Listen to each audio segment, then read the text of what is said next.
तो बालियां चली जाए इसका हमें कोई गम नहीं।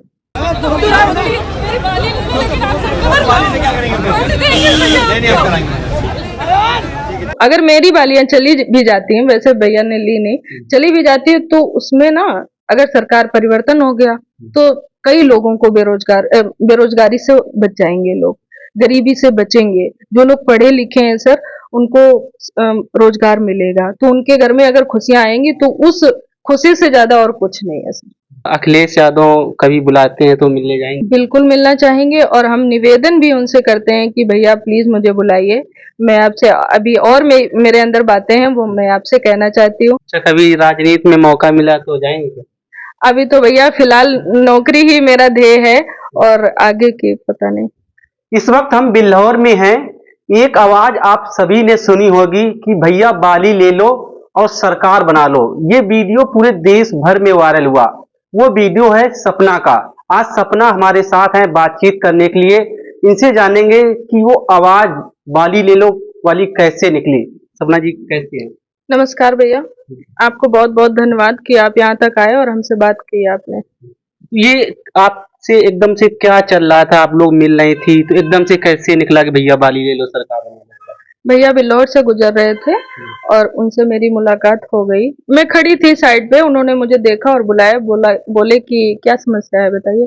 तो मैंने उनको बताया कि भैया 8 साल से बेरोजगार हैं, ट्रेनिंग करने के बावजूद भी बेरोजगार हैं और आप प्राइमरी की वैकेंसी का मुद्दा उठा दीजिए। तो उन्होंने बोला कि बेटा सरकार आएगी तभी कुछ संभव है।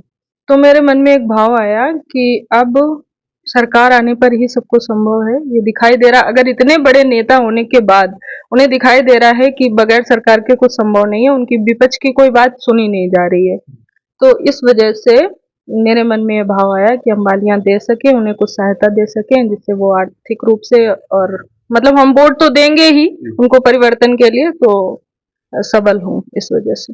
तो उस समय का माहौल क्या था एकदम से जैसे आपके मुंह से निकला कि भैया बाली ले लो सरकार बना लो? माहौल तो सर माहौल कुछ था ही नहीं, कोई राजनीतिक वो नहीं था, कुछ नहीं था। वो अचानक से मिले, उन्होंने हमसे ऐसे बोला कि सरकार आएगी तभी संभव होगा, तो हमें लग गया कि अब सरकार का परिवर्तन करना जरूरी है। तो अखिलेश यादव जी कैसे नेता आपको लगते हैं? जैसे कि राह चलते लोगों से मिलते हैं, गरीबों को मदद करते हैं, पीड़ितों की मदद करते हैं, कैसे नेता लगते हैं? देखिए भैया, अखिलेश यादव जी एक महान नेताओं में गिनती है उनकी, महान नेताओं में।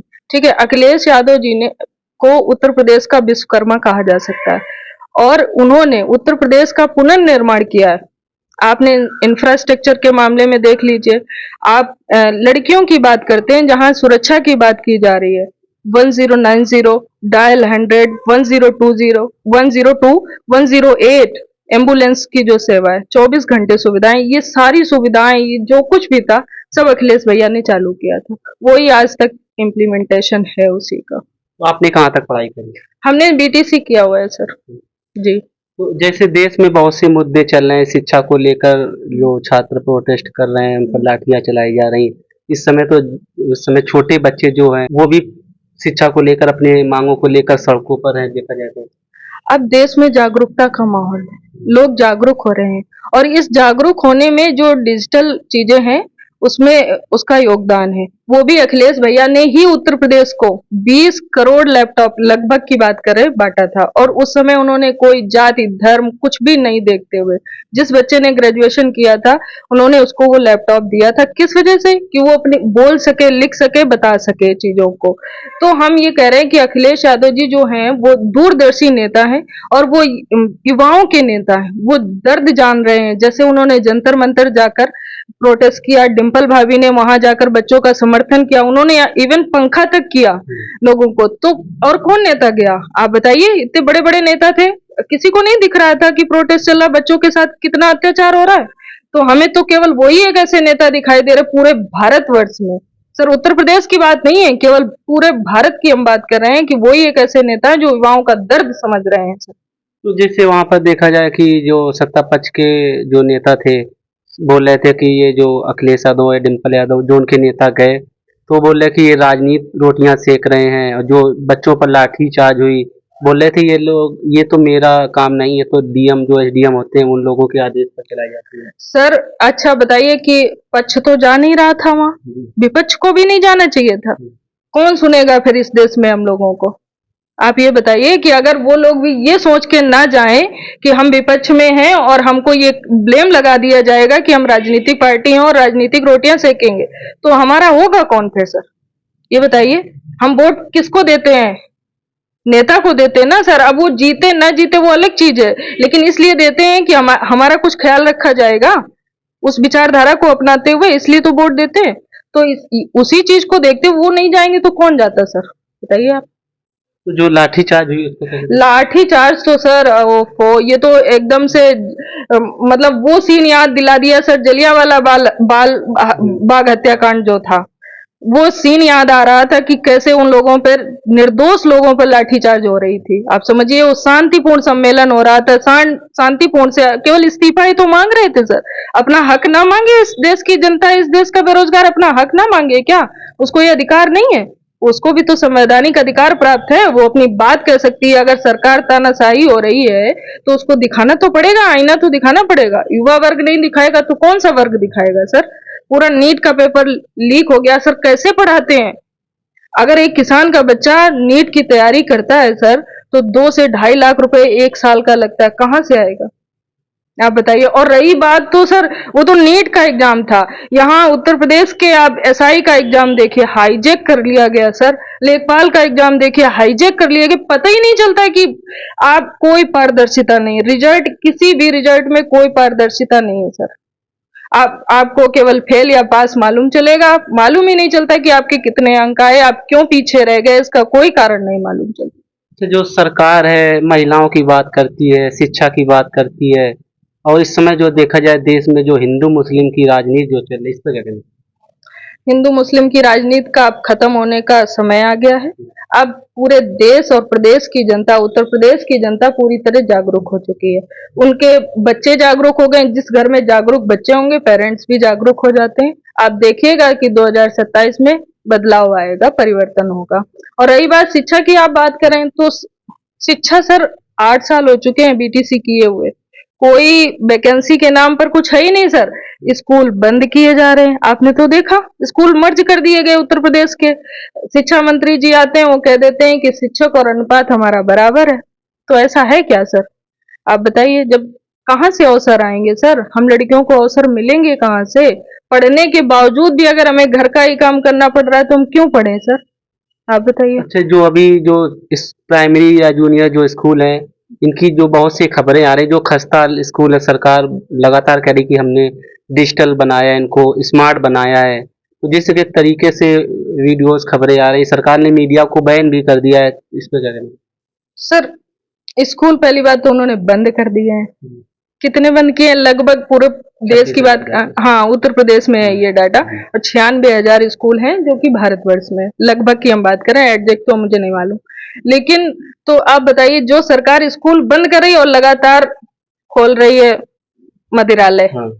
तो सर उस सरकार से हम क्या आशा कर सकते हैं? तो अब तो हम सर अवसाद की जिंदगी में है, कहीं भी हमें प्रकाश दिखाई नहीं देता सर।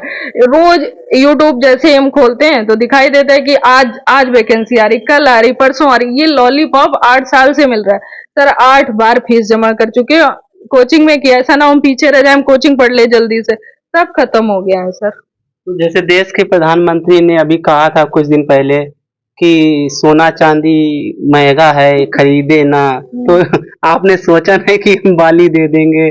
फिलहाल उन्होंने मना कर दिया, तो कहाँ से खरीदेंगे बेरोजगारी के जमाने में इस टाइम? सर हमको कोई शौक नहीं है। हम, आप देख ही रहे हैं कितने साधारण वेशभूषा में है, और बालियां चली जाएंगी तो, अगर मेरी बालियां चली भी जाती हैं, वैसे भैया ने ली नहीं, चली भी जाती है तो उसमें ना, अगर सरकार परिवर्तन हो गया तो कई लोगों को बेरोजगारी से बच जाएंगे, लोग गरीबी से बचेंगे। जो लोग पढ़े लिखे हैं सर, उनको रोजगार मिलेगा, तो उनके घर में अगर खुशियां आएंगी तो उस खुशी से ज्यादा और कुछ नहीं है सर। हाँ, तो बालियां चली जाए इसका हमें कोई गम नहीं। अच्छा, अखिलेश यादव कभी बुलाते हैं तो मिलने जाएंगे, मिलना चाहेंगे? बिल्कुल मिलना चाहेंगे और हम निवेदन भी उनसे करते हैं कि भैया प्लीज मुझे बुलाइए।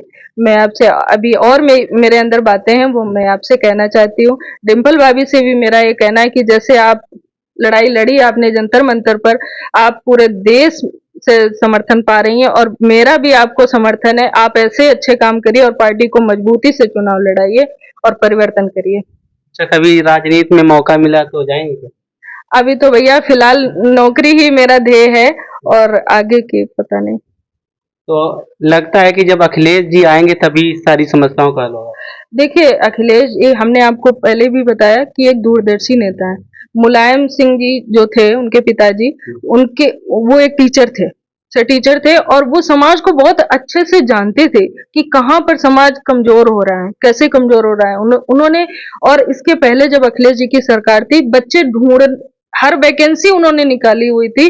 बच्चे मतलब आप ये कहिए घरों में बच्चे नहीं बचे थे कि किसको नौकरी दी जाए, ये हाल था। और आज नौकरी के अवसर ही खत्म हो गए, जनरेट ही नहीं हो रहा है कुछ भी नया हो ही नहीं रहा है। वो ही हिंदू मुस्लिम में हम कब तक लड़ाई लड़ते रहे सर? हम पैसा भी तो चाहिए, खाने के लिए भी तो चाहिए। यहाँ सर लड़ाई है वही कपड़ा रोटी और मकान की सर। और कहाँ तक इस चीज में हम फंसे रहे हैं कि हिंदू मुस्लिम की बात कर ले। वो भी लोगों को नहीं मिल पा रहा है रोटी कपड़ा हाँ मकान बस ढंग वही से। चीज है ना सर, तो जब बिल्कुल बेरोजगारी है तो कैसे मिलेगा? इस देश के युवाओं के लिए क्या अपील करना इस चाहिए? देश के युवाओं को मेरी, इस प्रदेश के, पहले तो इस प्रदेश के युवाओं को मेरी ये अपील है कि आप लोग अब इस चंगुल में ना फंसे और आप ये देखें कि हमारे लिए बेहतर काम कौन कर रहा है, विकास के काम कौन कर रहा है, शिक्षा पर काम कौन कर रहा है। और अगर आप पढ़ा लिखा नेता चुनेंगे तो आपकी बातों को समझा जाएगा, आपकी बातों को सुना जाएगा, ये हमको दिखाई देता है। तो हम यही कहना चाहते हैं कि वो चुनाव करें, अखिलेश जी का चुनाव करें जिससे उनकी भविष्य उज्जवल हो सके। अच्छा, ये एक और सवाल आया मन में कि अब पहले भी समाजवादी पार्टी को आप लोग फेवर करते आएंगे, ऐसा कुछ? सर 10 साल से आप देख रहे हैं कि किसकी सरकार है, जी, तो अगर फेवर उनको मिला होता तो फिर ऐसा नहीं पता हो। नहीं। हाँ हाँ, तो ये ये चीज है। सपना जी हैं जिनका ये मानना है कि शायद अखिलेश यादव के आने पर हो सकता है जो तमाम मुद्दे हैं उन समस्याओं का हल हो सके। तो फिलहाल आप इस बारे में क्या कहना चाहते हैं जो देश भर में हिंदू मुस्लिम छात्रों की समस्याएं, महंगाई, बेरोजगारी, जिस तरीके से राजनीति चल रही है, इसके बारे में आप क्या कहना चाहते हैं? अपनी राय कमेंट बॉक्स में दे सकते हैं। जय हिंद।